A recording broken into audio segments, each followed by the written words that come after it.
Are you like us? Tired of all the politically correct horseshit on podcasts and in the media? Need a podcast that's funny, smart, and gassy? It's not politically correct. It's just correct. This is the Carolina Underground.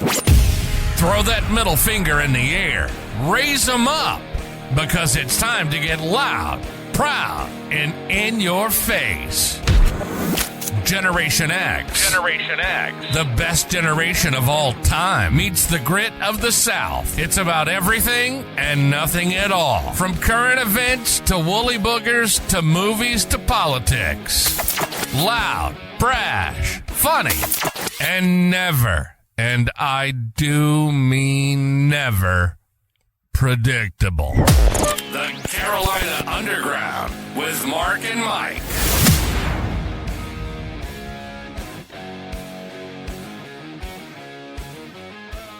Yo, yo, yo, yo. It's the Carolina Underground, and we're back again. Season 2, Episode 9. We got funny things happening in this world today, but we ain't going to care about none of them because we really don't. Yeah, I do. You may not, but I do. I'm firing up the General Lee early this afternoon, baby. Go get them. We're making it. I think that's going to be my new thing. At least about 30 seconds to 2 minutes in, I'm going to have the General Lee warmed up and ready to go. Because I've been drinking coffee all day long. I am ready to rock. Ready to jump on you like a rabid spider monkey. That's right. All jacked up on Mardi Gras blend Mountain coffee. Dew. Well, something came in the mail the other day. I've only had it on order since like September. Really? Yeah. Well, it's, recently I have rediscovered my love of comic books. Oh, good. Well, and as a child, I don't ever remember really reading them for some reason, but there was one in particular that I did like, and I remember I had every issue, and it took me forever to find them because, back then they just wasn't like comic shops where you could find old ones. They had new ones, but it wasn't, you had to go to the flea market to find them, the ones that we could afford. Because, back then, Mama and Daddy and Granny and Pawpaw, they ain't paying $200, $500, $600, $4,000 for a comic book. No, not but there used to be a comic, and it's by DC, and this may be why I'm partial to DC now anyway, but it used to be Captain Carrot and his Amazing Zoo Crew. And the main character was essentially like a Superman character, but he was a rabbit, and he wore this yellow suit, and he had the green underwear on top of the outside and all this stuff. And he was like a Superman character, and he had a mouse like was Mighty Mite, and he had Yankee Doodle Dandy, who was like Captain America, but she was a poodle. And he had a Hulk, and his name was Pig Iron, and they had a rubber duck that was like the Fantastic Four and all this stuff. So, it was just kind of a conglomeration, but. Well, go ahead, finish your story. Okay. Well, anyway, Todd McFarlane, who did Spawn, or created Spawn's a comic artist and stuff. He also creates collectibles of characters for DC. Oh, no kidding. And, in my day, they was called toys. Today, we call them action figures because we're getting old and we ain't old and ain't supposed to play with toys. True. Well, you're not supposed to take them out of the box anyway. Well, I didn't take it out of the box. And what ended up happening is he released one of Captain Carrot. Oh, well, good. But it was the newer Captain Carrot because they kind of did a thing where he came back and it had the newer outfit. Mm-hmm. Well, what I didn't understand was, because I ordered it when I saw it, that there was a platinum version that was dressed in the older looking suit, still based on the newer character. Uh-huh. And I had ordered the one that I had saw, which was the new suit and the new character. Well, McFarlane Toys, for some reason, when you order them from them, they make them, there is a regular run and then there's a platinum run. And ever so often, I think in this case it was like every sixth or eighth one would be getting the platinum one, no matter what you ordered. It's just kind of luck of the draw until you find it on eBay or something like that, or in a store. Mm-hmm. Well, after I saw that it came in the old colors, I was heartbroken that I had not known that and had not ordered it. Mm-hmm. So it got delivered by Amazon yesterday. Well, good for you. And you would have thought I would have won God blessed billion dollars in the lottery when I opened that box and Captain Carrot had on them green underwear. Well, there you go. So I got the one that I wanted. I had already earmarked some on eBay. This thing was like $30. The ones with the green underwear are already on there for like $185. I was going to bite the bullet and spend it to get the green underwear, but now I don't have to because I already got it. Hot dog. And that has absolutely nothing to do with the topic that we were going to talk about tonight. Well, before we get on the topic we were going to talk about tonight, let me ask you this. Have you ever heard of the flaming carrot? I have not heard of the flaming carrot. I have some person that comes to mind, but I don't know if it's what you're talking about. No, it's not at all. So have you ever heard of the Mystery Men comic series? They made a movie. Do not believe I have. Well, and it was an underground comic. It was one of the earliest and first underground comics, and I was a big fan of it because the flaming carrot was the initial character that came up. Now, so the story behind the flaming carrot was that he was just your regular old, dude that, kind of lived in his parents' basement type and wasn't going anywhere with his life. And he wound up buying and if I may be wrong on some of this, but at any rate, as best I recall, he bought a box of comic books at either a flea market. It might have been a yard sale. Okay. That's where I would buy them at because I'm broke. And as I sit here in the replica Batcave. And he proceeded to lock himself in his room or apartment or whatever and read through every one of them until and it's sort of a parody or a spinoff on Man of La Mancha, Don Quixote, because he read through all of them until and of course, I don't know if it was intentionally based on it or not, but at any rate, he read through all of them until he lost his mind and decided that he was a superhero named the Flaming Carrot. The Flaming Carrot. So it was, that was his moniker. And of course, there was a series of underground comics about the Flaming Carrot. And he had run-ins with this group of similar superheroes named the Mystery Men. And the Mystery Men all had just lousy powers, like, I cannot remember the names. I need to know this, but, the shoveler who was really good with a shovel. Okay. He was just really, really good with a shovel. The Blue Raja who threw silverware. He was deadly accurate with silverware. All right. And let's see, I cannot remember the name of the character, and his superpower was that he was able to get just really, really angry. Okay. So, but at any rate, the Mystery Men, they died a lot. Well, I can understand why. So there was always a fresh, but again, they made a movie called The Mystery Men, and you can find that movie. And oh my goodness, I cannot. He was in Shameless. He played the shoveler and Ben Tiller was in and played the guy that got really angry. And there was the invisible lad, but he could only be invisible if nobody was looking at him. Well, that's how I'm invisible too. Yeah. So, I mean, but it was, as we're sitting here talking and you're telling me about that, I just did a little peek. There is actually a Flaming Carrot action figure. Oh, I believe it. I would not be surprised. And it looks like DC has brought, or whoever, I don't know if it was DC, but it looks like the comics actually are back out now. Oh, no kidding. Yeah, it looks amazing. Like you can get current copies. Well, they're not new, but I mean, redone copies of the Flaming Carrot. I may have to. It looks like it's by Dark Horse Comics. and again, yes, Dark Horse. That's it exactly, because it was an underground. Yep. But yeah, it's a really terrible movie, but it's intentionally terrible. Okay, but if you can find a copy of it, it is funny, and it does have my favorite line from any movie ever, and that line is, "We've got a date with Destiny tonight, boys, and it looks like she's ordered the lobster." So that's where you got that from. I have heard you say that before. And I just sat there and looked at you and like, okay. Hey, but it is a descript. Is that not one of the most descriptive lines you've ever Well, that's heard? kind of like, but one of my favorite lines from a movie is, I think the movie's name's The Program.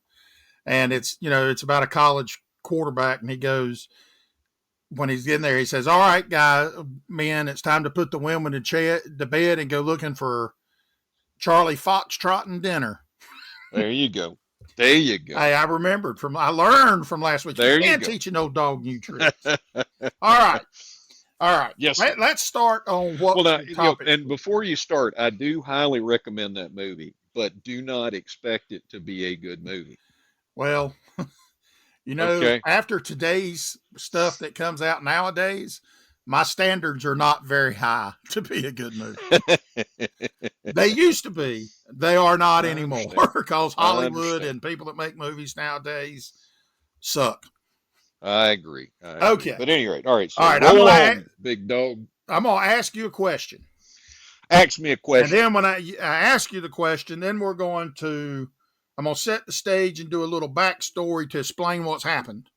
And then we're going to kind of discuss it and see what you think, because, we've all had those weird experiences. Oh, Okay. Yeah. Tonight's topic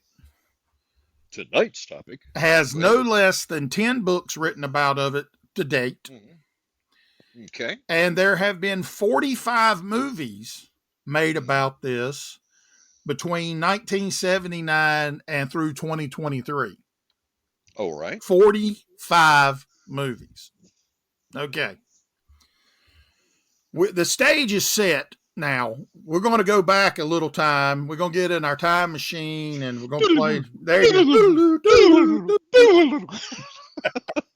It's November 1974. November 1974. I remember it well. In the early morning hours of November the 13th. Okay. We have 6 people shot in the back and in the back of the head while they slept in their beds. Did they have any dirt on Hillary Clinton? Probably. Because, they probably, it's possible. The person arrested for the murders, was not me. Plural, was not you. No. But was their oldest son, Ronald DeFeo Jr.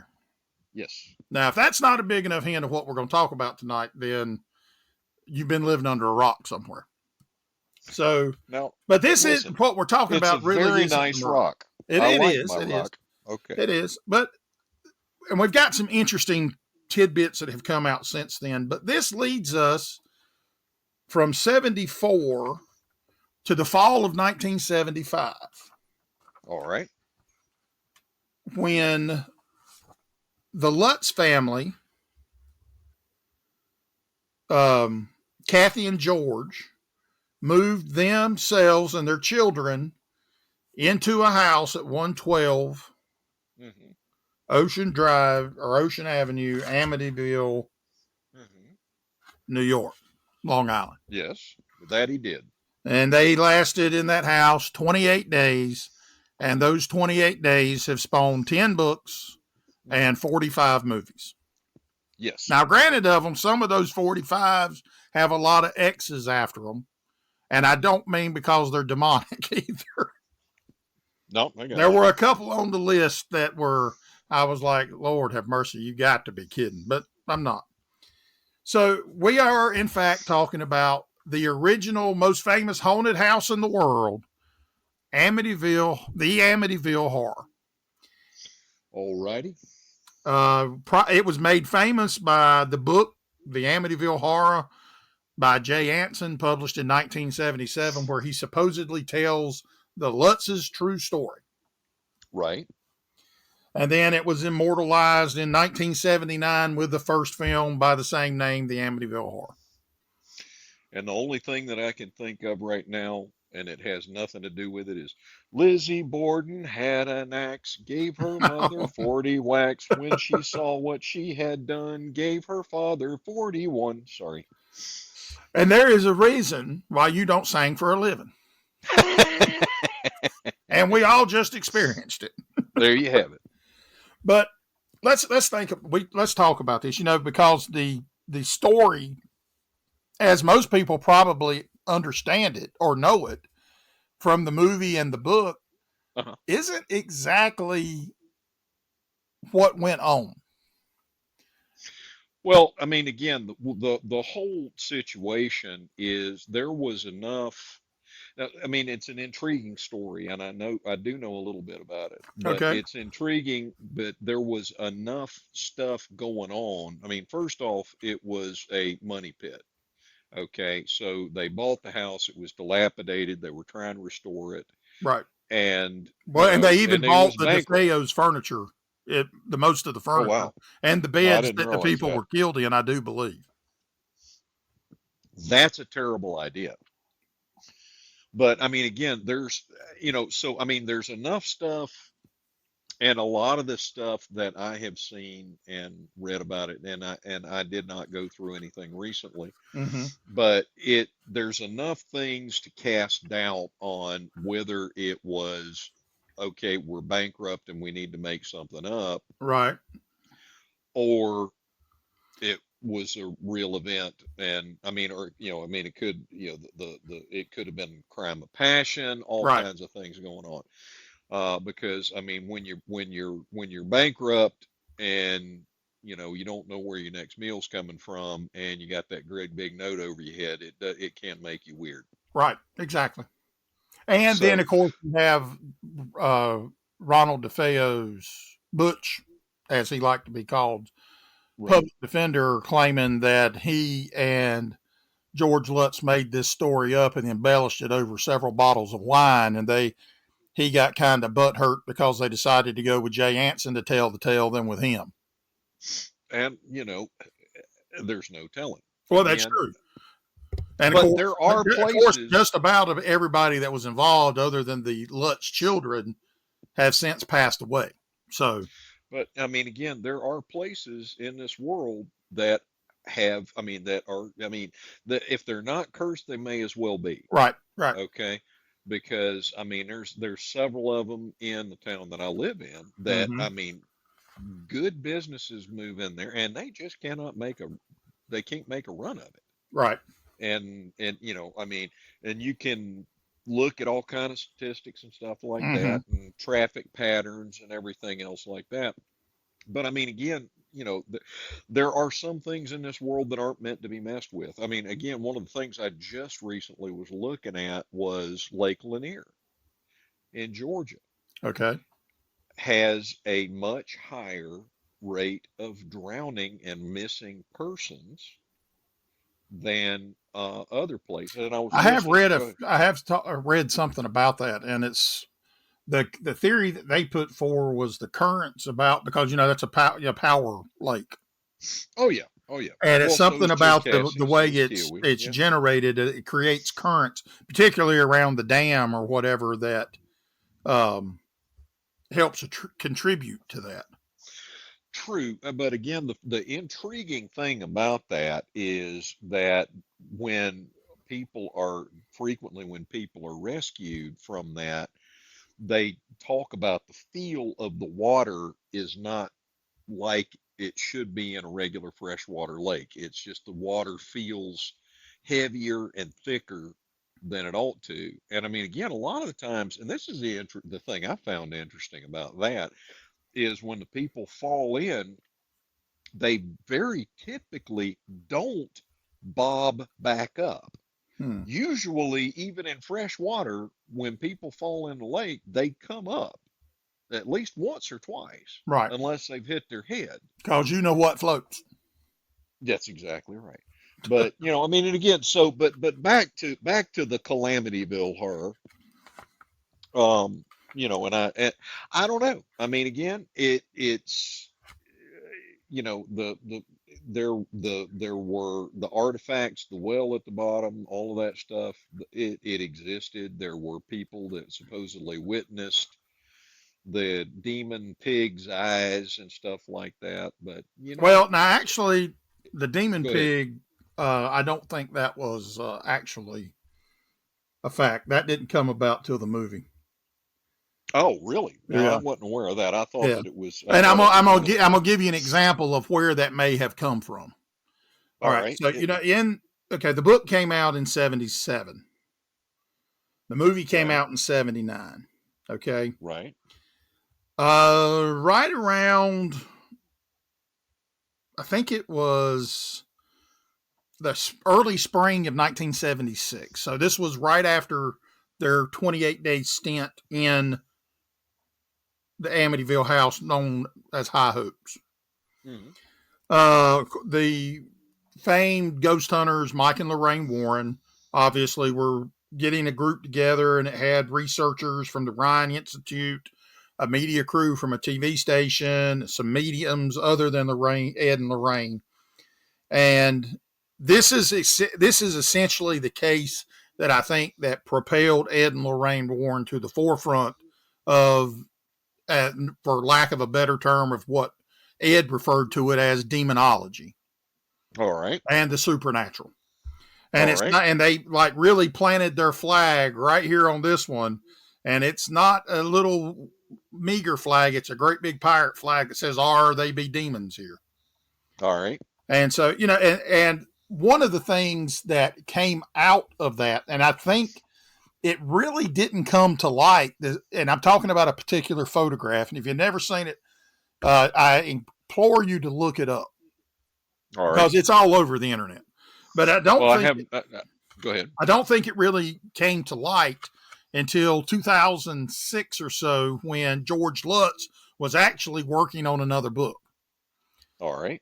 He's got, milking that tit, getting another book out of it, getting another movie. It's I'm not going to discount that something happened because of not necessarily what George and his wife said and what happened there, but Mhm. the recollection of one of the kids that lived through it. And we'll All get to right. that in a minute, but there is a picture that is very unsettling when you first look at it. If you Google Amityville horror little boy picture, Okay. there is supposedly nobody in the house. They set up a camera that sat there all night, and I think it's on infrared film, which is, I guess, they had in '76. I wasn't real sure about that. I'd have to look that up, but I don't understand why not. But it catches the image of what appears to be a little boy with glowing eyes peeking out of one of the bedrooms. And a lot of people have theorized that it was the youngest Defeo kid that was murdered, because I think he was only 9 when he was killed. And so they're saying that he is doing it. Ed and Lorraine Warren had a different take on it and said it was a demonic presence masquerading as a child. And that is, they think, what actually started and precipitated the pig's head with the glowing eyes and Jody and all that stuff. Is Okay. this picture. But if you actually zoom in on the picture, excuse me, okay, now wait a minute. Let me take that. The picture wasn't made public until 1979. I'm sorry, not 2006. 2006 was when he wrote another book, but that picture Right. was made public in '79. But Okay. if you actually zoom in on the picture, and I was reading a couple articles about this to brush up, because we see it and we think we know it, but we only know the sensationalized parts that we've seen that have made an impression on us. Well, and the other thing is, if you have ever watched anything about human memory, and one of my favorite series that ever played, and I watched it every time I could find one, was called Brain Games. I don't think I've ever seen it. and they go through a lot of the stuff. Okay, so one of the things, again, human mind, how much energy do you think the human brain operates on? Back in the 70s or today? Just in general. Well, I think in the 70s, it was probably considerably more than the Americans' brains work on today. Well, either way, I mean, again, today our brains are just flooded with screens and bells and bings from smartphones. But do you have an idea? I have no clue. 7 watts. Is that a lot? Not 707. Well, think about your light bulbs. How bright is a 40-watt light bulb? 40 watts? They're not very bright. They are No. very dim bulbs, okay? And the human brain operates on 7 watts of energy. Okay, that's the amount of electrical energy going through your brain. Well, that's quite a bit. Not really. Not when you Well, consider, considering I don't think how many. Think I'm about not the power supply on any of your normal PCs. How well, much yeah, power but think do you have about in a that. But PC? mine's 1,000 watt. But we're not Okay. electrical devices. Well, we most certainly are. No, I think we're more of a chemical No, it device. is a chemical computer, but again, the neurons fire Right. fire electrical Right. charges, and the brain can be influenced by electrical. I mean, again, when you think about electroshock therapy, and then of course there was Mm-hmm. that helmet what was that? The God helmet. There's a center in your brain that if stimulated electrically will give you the feeling of a divine experience. Right. Well, and that's Now, kind of what we talked about too, yeah, with the the God helmet. heroin people and seeing black shadows and the dark people, shadow people, and stuff like that. Sure. Well, again, I mean, in your brain, yes, the brain is a chemical computer, but that computer, the nerve impulses and what you experience and everything like that, they are definitely Mm-hmm. operated by, electro and chemical Mm-hmm. forces, or at least that's the current prevailing wisdom as far as I'm aware. But again, the point being, the human brain takes a lot of shortcuts. Okay, so everybody out there that thinks that they can multitask, I'm gonna burst your bubble. You can't. Your brain Well, is I ain't not never been able running enough power to be to. able Mm-hmm. to, and you cannot multitask. Okay. What you do is you task swap. Right. Okay, and so while you're doing one thing, your brain is completely ignoring everything else that that you're doing, because you can only focus on one thing at a time. Right. Okay, and that's been proven. Mm-hmm. Well, and that also multiple leads into experiments. where there are confirmation biases in this, to where people are going to see what they want to see regardless Absolutely. of what the facts are. For example, and I'm not discounting pictures in creepy haunted places, and because there are tons of pictures out there of stuff that cannot be explained, like for Absolutely. like we had just talked about, your son got one in the ghost tour. Well, yeah, he wasn't the one that actually. Well, yeah, but I mean, there was a picture taken. There was a picture taken. But this picture of the ghost boy, quote unquote, right. I looked at it and I zoomed it up. I found the biggest copy of it I could find, and I zoomed it up. And You do graphic arts. I do graphic arts, and well, thank you. But I look at perspectives and proportions, particularly the proportions between adults and children, depending on how you're making the character. Right.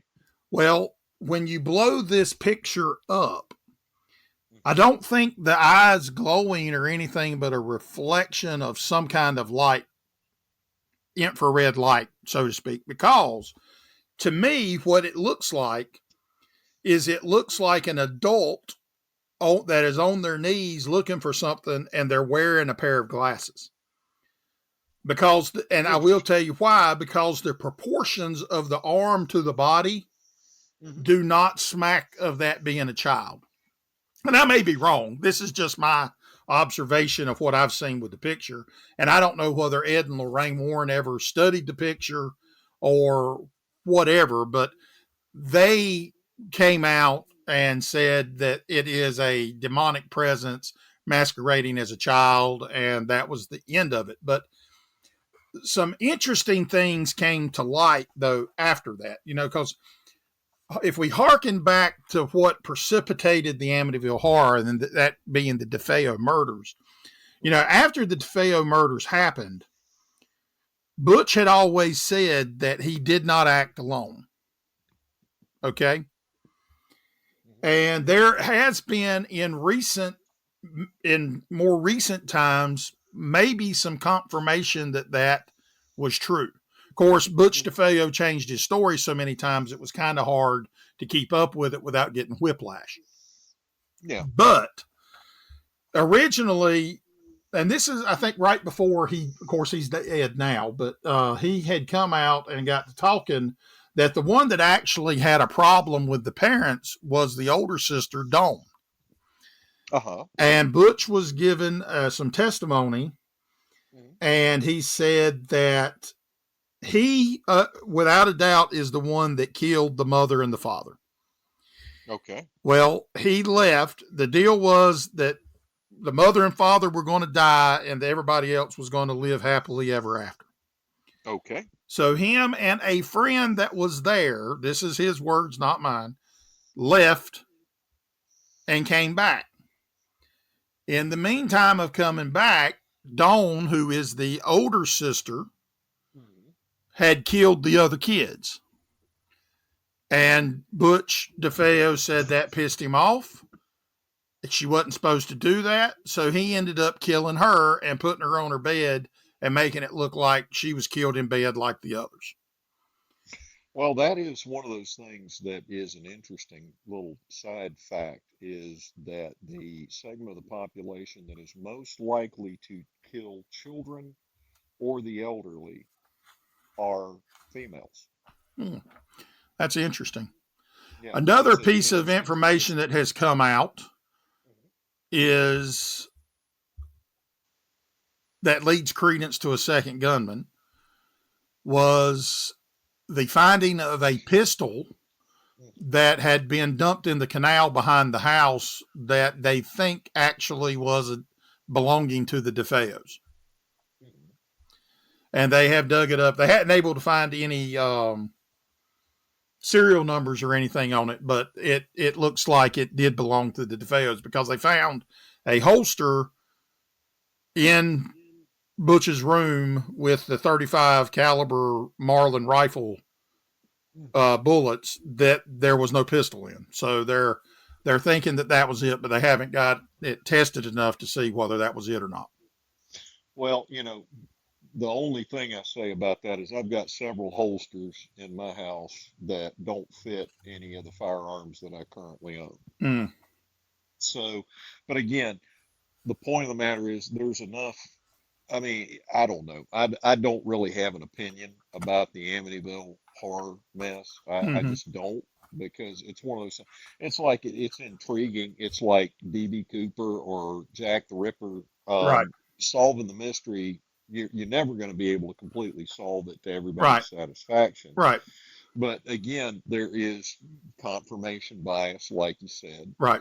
And the thing is, it's like anything else. It's like the whole thing about the Egyptologists not wanting to admit that the weathering on the Sphinx is not from sand and wind, it's from water.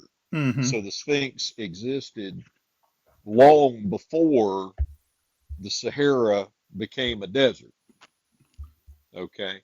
And these are the kinds of things. I mean, you have a lot of this because once somebody gets, it's like a game of King of the Hill on the playground, and you see this all throughout society.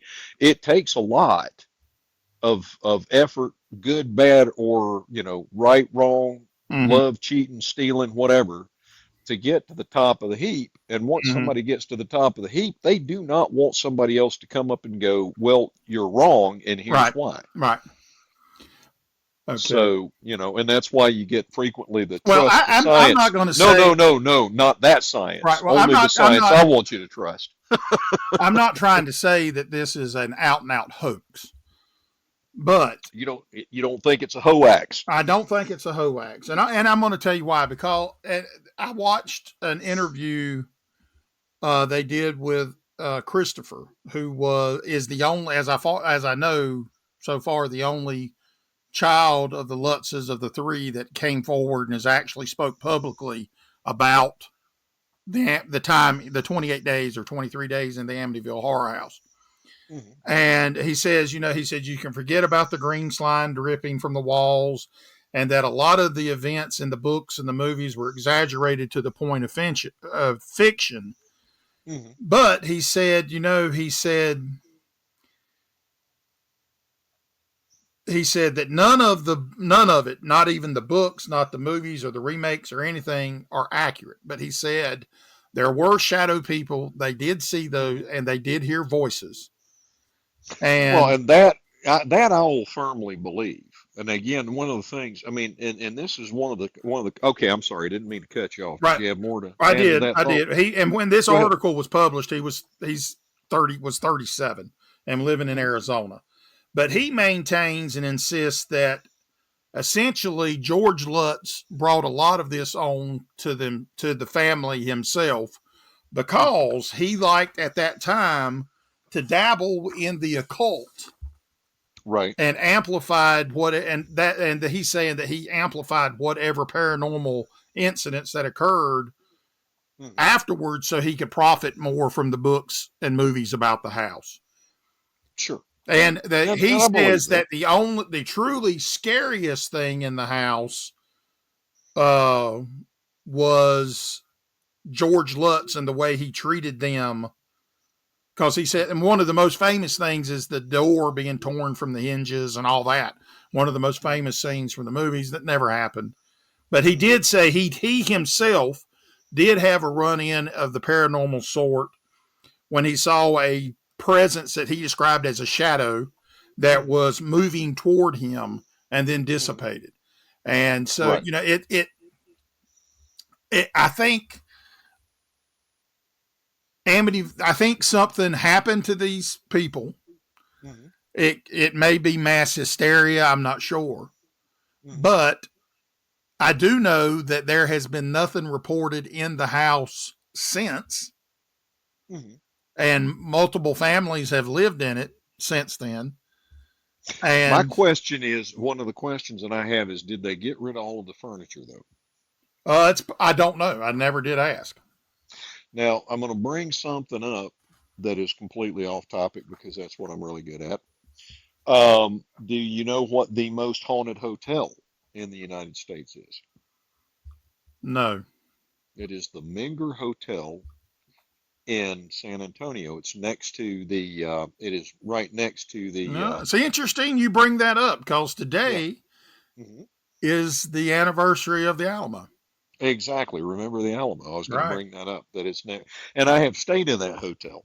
And when I stayed in that hotel, I was there for several nights for a convention.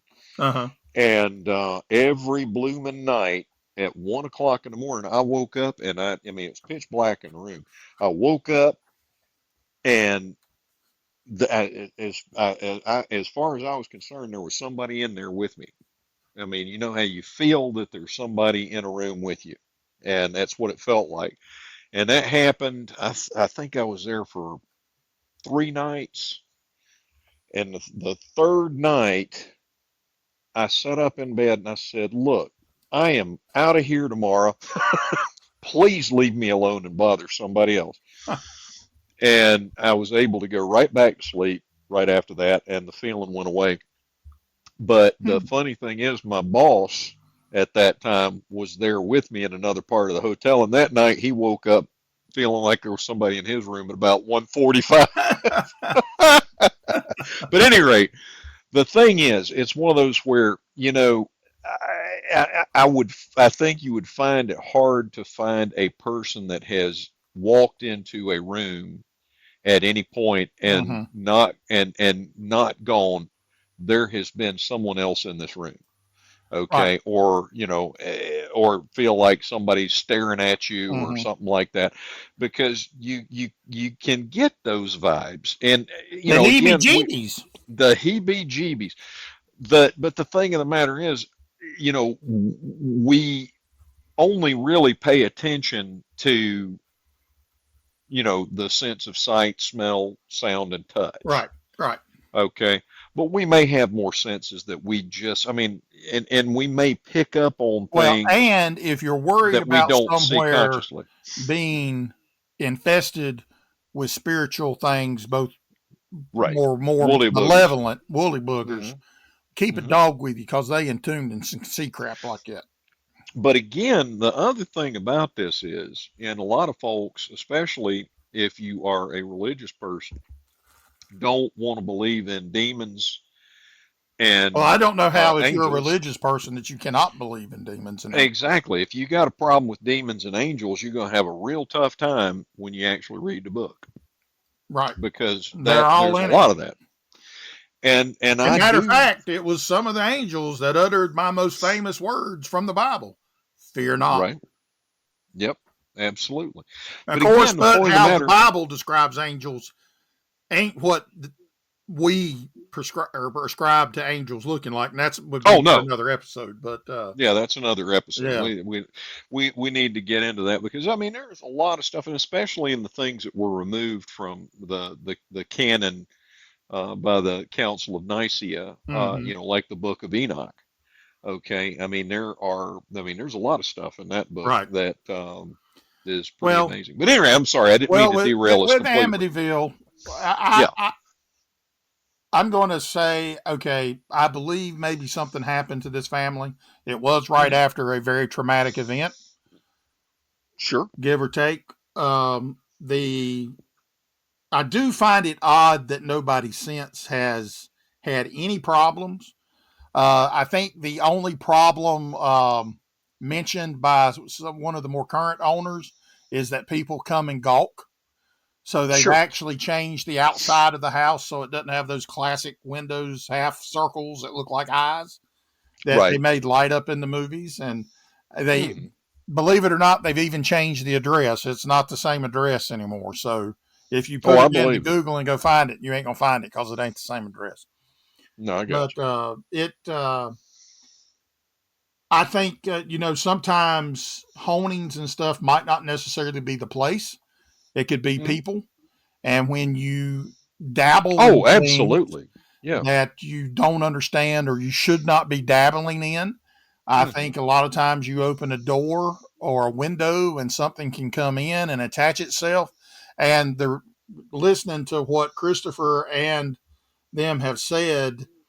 We're not talking about one or two books that George Lutz had on the occult. We're talking about entire bookshelves full Oh, of yeah. occult material and stuff like Well, that. So a lot of times when you start looking for that stuff and you start mhm, opening yourself up to that stuff, you find that stuff. And then once you get the genie out of the bottle, a lot of it's times you hard to can't put it get it back. put back in. But I do know this: Hmm. 10 books and 45 movies, his bank Hmm. account wasn't hurting. No, not at all. Not at all. But, I mean, again, the point is that objects can, I mean, when you get right down to it, if you look at the physics of the matter, when you get far enough, if you get small enough, if you look at it small enough, Mm-hmm. everything is made up of some form of energy. Right. So it is not a And energy never huge dissipates. stretch. Yeah, it is not a huge stretch of the imagination to believe that objects can be imbued with energy, from good energy or bad Right. energy. Okay. Exactly. Now, that is what, as I understand it, the whole property, or the whole direction of the conversation we're having right now. That's why the good book prohibits folks from dabbling in this Right. sort of nonsense, because Exactly. you are likely to open up a can of worms that you don't know anything about and don't know how to handle. Right. So, Exactly. and again, we've talked about it before. We're only on this earth for a very short time, And most of that time that we spend on Earth, we don't spend it being real smart about what we're doing. Okay. And so you can't learn everything, even if you're diligent. I kind of resemble that remark. Yep. I mean, and, you know, I have resembled that remark my own self. And, you know, I'm sitting here looking at this figure here, the flaming carrot. Uh-huh. I'm glad I introduced that to you. I'm glad you are too. Whoever came up with that, and I don't know if this is what he looked like in the comics, but if he looks like in the comics what he's looking like here, I'm telling not sure you, what you're looking at. They were on LSD or something. Because that was a great trip that they were on. Yeah. Well, that was kind of the whole. That was kind of the whole premise of the comic. But I'm not sure where to go with from here. I'm gonna hand it back to you. Well, because I don't have any idea what you're looking at. Well, we know it is. You know, it all comes down to perceptions, and you know that's why you safeguard yourself. And a lot of these times, like we said before, there's confirmation biases. So if you go in there thinking it's the most haunted place on earth, you're going to find information or instances or experiences that confirm what you already think about it. Well, and just as an aside note, I did not know that the Menger was the most haunted hotel, and it's only one portion of the hotel. Mm-hmm. But is the but I didn't know that until after I had come back. I would have thought it would have been the one where they filmed The Shining. No, absolutely, it is not. And I mean, and again, the thing of the matter is that my understanding now, with poltergeists, which there's plenty of visual footage of poltergeists, they might be able to drop something on your foot or on your head and hurt you that way. But those are the only ones. A ghost can't hurt you. Right. But it can make you hurt yourself. Well, I read an interesting take on this too. And the article was actually talking about a mass experience that takes place in Rome. And they were experiencing seeing ghosts of Roman legionnaires marching. Uh-huh. But you only saw half of them. And so they okay, and now when you're saying they only saw half of them, are we talking like the top half or the bottom half, or only half? Okay. Got it. And so, but what they had found though is they were looking at all the stuff, and where they were seeing this was heavy in quartz. And, it's been hypothesized a lot that quartz can have information and stuff stored in it, and it plays back if the conditions are correct. And what they came to think is that this was essentially a recording that had been captured into the quartz because the conditions were right. And when the conditions are right again, it plays back and the people see it. Well, and again, I don't see any reason that that doesn't, I don't see any reason that should not be a reasonable hypothesis. That makes sense. Yeah. But the other thing that I wanted to get at when I was talking about the ghosties not being able to hurt you, and the other thing is, if you are a child of God, nothing out there can hurt you without God's permission. And God does want the best for you. Okay. It may not seem like it at the time, but he always wants nothing but the very best. Okay. So there's no reason. So again, back to your comment about the angels, fear not. Fear not. Sorry, but go ahead. I just wanted to get that said. I'm still looking at that picture of the flaming carrot. And I was like, I'm not going to do LSD because they say it's bad, but I am going to crack open a bottle of Paul Roger. And with that's the snout to the curly tail and all that in between. And we gone. All right, you crazy bunch of motherfuckers. Wait, Can we say mother? Anyway, you've been listening to the Carolina Underground. It isn't politically correct. It's just correct. Our motto is, if you can't go balls deep, don't go at all. Actually, that's not our motto, and I'm sorry. I don't even know what that meant. All right, we gotta go. We hope you enjoyed the show. And if you didn't, we hope it really pissed you off. Follow us on Twitter at Carolina UNDGRND Underground, get it? Or drop us an email at Carolina UNDGRND, get it? At northstate.net. We want to hear from you. Y'all be cool. See you next time on Carolina Underground.